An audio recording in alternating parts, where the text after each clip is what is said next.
ఈ పాలు తీసుకెళ్ళి దగ్గరలో ఉన్న ఇళ్ళకి పోయడం ఖాతా. రెండవది మిగిలిన పాలను తీసుకెళ్ళి ఆ పాల కేంద్రంలో పోయడం. నెల నెల లంసమ్ అమౌంట్. ఈ అమౌంట్లోనే వాళ్ళకి జీతాలు ఇచ్చేదే మహిళ. పొలం డబ్బులు మగాడికి పెట్టుబడి ఇచ్చేది మహిళ కదా పాత రోజుల్లో. ఇవాళ ఆ మహిళ అవన్నీ పక్కన పెట్టేసింది. బంగారం కొనుక్కుంటే 4 రోజులు పోతే బంగారంలో మీకు ఏం ఇన్కమ్ వస్తుంది? రేటు పెరిగితే ఇన్కమ్. ఇప్పుడు మొన్న ఎన్ని లక్షల కోట్లు నాశనం అయిపోయాం మనం. 17 లక్షలు అని చెప్పేసి 100 గ్రాములు కొన్నారు. 16.5 17 లక్షలు కొన్నారు. ఇంకా పెరిగిపోతుంది, 20 లక్షలకి వెళ్ళొద్దు అన్నారు.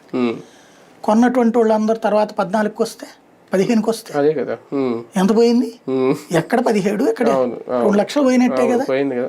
వెండి ఏకంగా 4 లక్షలు అని చెప్పి 3,70,000కి వెళ్తే 4 లక్షలు పెట్టి కూడా కొన్నారు.